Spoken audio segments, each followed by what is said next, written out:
Right. I feel you. Yeah.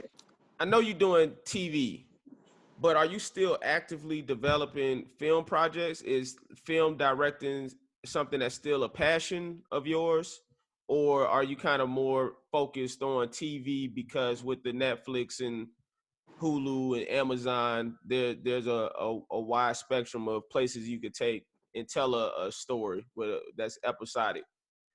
Yeah, nah, listen, I'm looking to do both. So I have a producer partner. Her name is Mitzi Miller, and so we have a few different projects that's in different places. Some are features.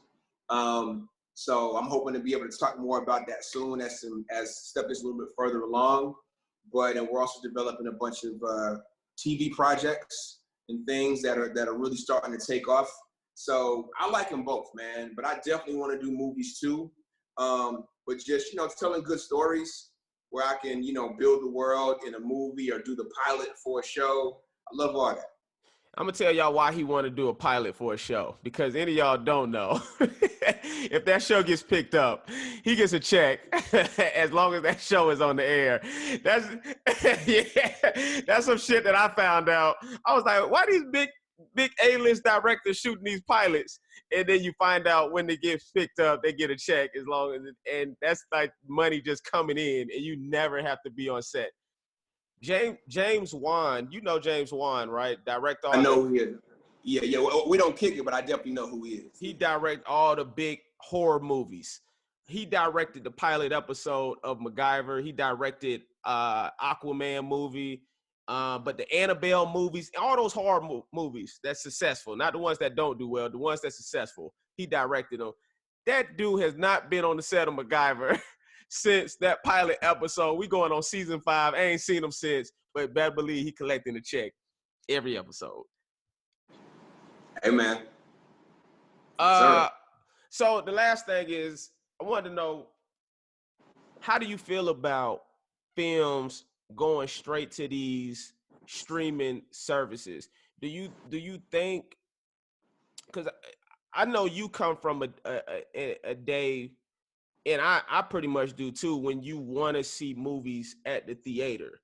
Um, but now with the Netflixes and all those types of films, like, is still a goal of yours to get your movies at the theaters, or is it just, yo, I'm just trying to get it made and get it seen through any type of streaming outlet, that I can?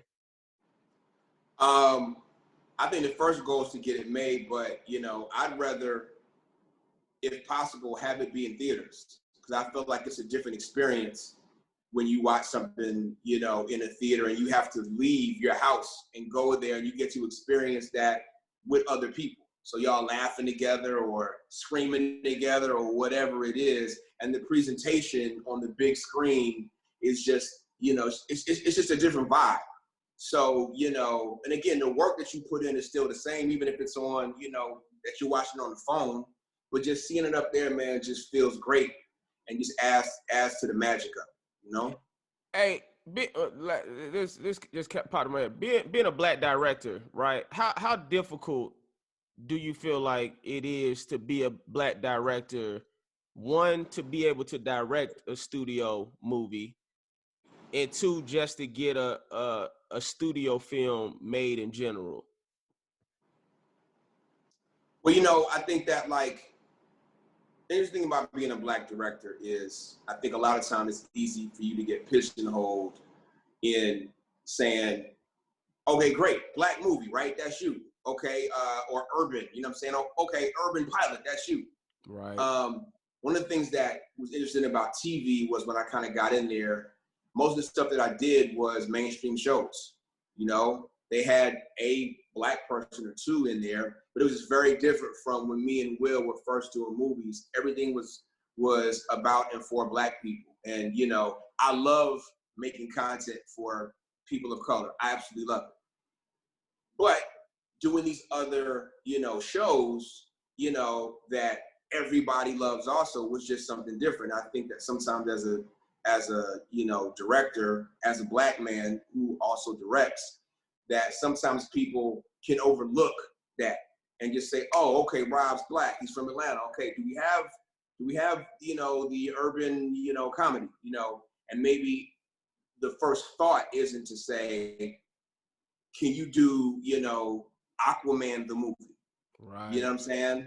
And so that's why I think that when people like John Singleton, like when he did Fast and Furious 2, you know what I'm saying? Or Ryan Coogler, and Black Panther, yeah, it's black people in it, but it's a big Marvel franchise movie. Like anytime that we get a chance to do that cool stuff, I think it's, those are all big deals. That's not taken away from any of our movies. I love it all. Right. I'm just saying that a lot of times we just get pigeonholed sometimes.